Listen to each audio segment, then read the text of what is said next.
10 years ago, 4 Detroit area women from different faiths came together to form an organization called W.I.S.D.O.M. The name stands for Women's Interfaith Solutions for Dialogue and Outreach in Metro Detroit. That is a mouthful. I like the acronym better.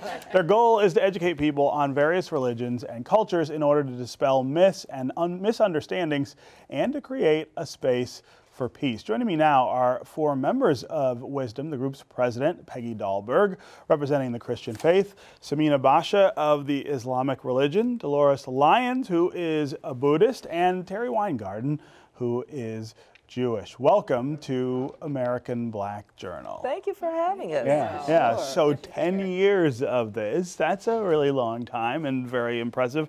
Tell me how this all just sort of started out. Well, I think Peggy would be the best to tell you that because she's the longest member. You go ahead. There were 4 women who were getting together over coffee, and they were talking, and they were different faith traditions, and they decided that it would be a good idea to do this on a regular basis so that people could get together with each other and get to know each other and, you know, just dispel all those stereotypes and things like that. And that's the best way to do it, right? Is to sit in a room, maybe around a table, maybe with some food. I always like that too, right? Always do. Yeah. And just get to know each other as opposed to sort of proceeding along the sort of perceptions that we have of each other that sometimes are wrong. And you know, we have a program within W.I.S.D.O.M that we call 5 Women, 5 Journeys, whereas we go to various schools, businesses, churches, anybody who will have us. And, you know, and we talk about, you know, we discuss what our faiths are. People are real curious. How did you go from Baptist to Buddhist, you know? And we dispel or at least explain what our religions and beliefs are, and how we function in society that way. Sameena, it's a really, I think, interesting and somewhat anxiety-ridden time, I guess, to be Muslim in America. I would imagine that being a part of a group like this, though, maybe gives you a different kind of outlet, a different way to deal with those anxieties. Yeah, Stephen, I think this was a godsend. I joined very recently, in fact, a couple of years ago, and during the election season, we had some high anxiety. I'll bet. Yeah, situations. My daughter's in high school, and there were some incidents, and I really felt like W.I.S.D.O.M and my sisters here were not just my friends, but they were a resource. They had so many ideas of, well, why don't you, diversity initiatives within schools, or why don't you try this, and you know, from journalism and media, there's so many connections. There's a lot of shoulders that you get to stand on and really benefit. So yeah, I really appreciated that. One of the things I think is interesting about religion is that it's so personal, and it's one of the ways, one of the sort of fundamental ways that we define ourselves. And so in one way, I think sometimes it's harder to relate to people of different religions because of that. But it also makes it a little easier once you can get past that sort of idea of other, right? This is my belief. It's okay that somebody else has a different belief, and I can actually find commonality around those things. And we've actually found so many similarities. My daughter teased me one day and she said, "Mom, are you going to become a Muslim?" She said, "Because you love going to the Muslim Unity Center and you have so many Muslim friends." I said, "Honey, I never realized how similar our religions are. Islam is such a beautiful religion." And actually the Abrahamic faiths, so Islam, Christianity, and Judaism are all very, very similar. In fact, we were having a discussion recently, and there are so few differences. There's a couple stories where maybe my religion thinks it's one person and another religion thinks it's another person, but they're very, very similar. So you find this commonality. And in the 5 Women's 5 Journeys that Delores was speaking about, what I've found as I go through those, we realize that we're all so similar. Like a lot of us had very similar experiences growing up, especially if religion wasn't important in our family. Sure.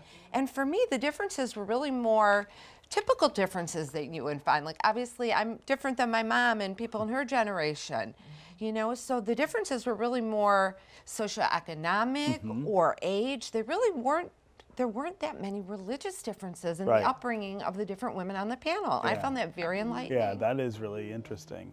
In a minute, I want to talk about the book that you guys have out, but I want to get you to talk some about what you feel like you've achieved over 10 years. What's different because of Wisdom being around? I think, okay, and I'm a more recent member over the last couple of years, and I think that what Teri was saying, that when we do the 5 Women, 5 Journeys, when we talk with each other, we really see the similarities. Because, like for me, as a Buddhist, you know, I look at like some of the rituals in our service are very Catholic, you know. And I mean, you have people and and think that Buddhists worship statues. Well, no, we don't. You know, but then you have the statues in the Catholic Church. You have the prostrations in the Catholic Church. Just a lot of the chanting. A lot of things are similar. And then we learn so much when various people or members of our group get together and do the 5 Women, 5 Journeys. And then when we go out and share that, people see how we come together. We're more like the different. Yeah. Yeah, Go ahead.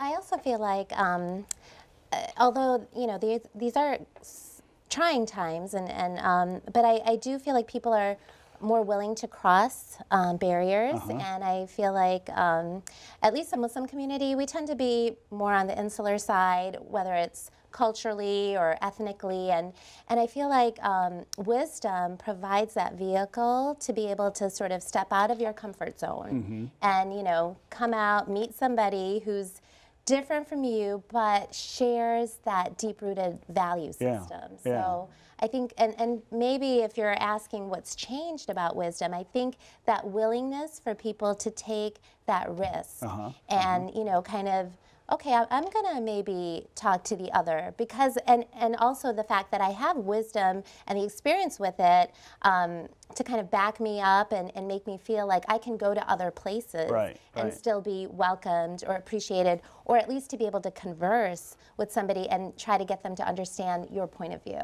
Yeah, that's practice. Yeah. All right, let's talk about the book here. Friendship and Faith, the Wisdom of Women Creating Alliances for Peace. That's a pretty cool title.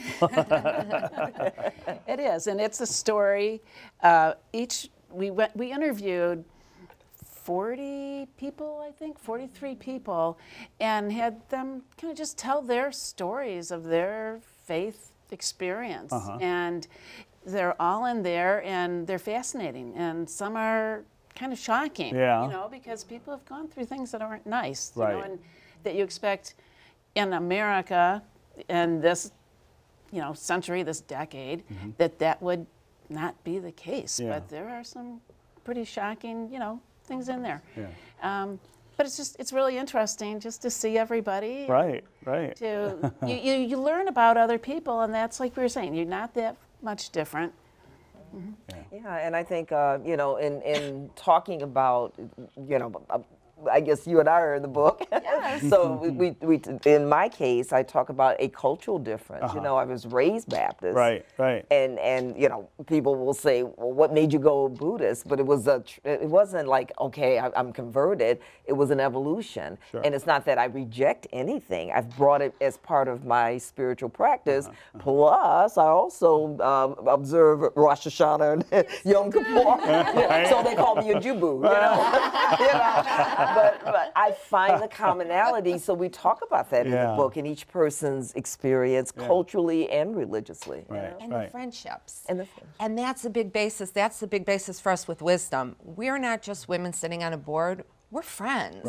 And these are my dearest friends. And so if I'm going through a good time, a bad time, if I have a question, if I'm being faced in my own daily life with somebody who maybe has some ignorance, and I want to know, how do I respond? I can call one of my friends and say, I had this experience, and this is what I said.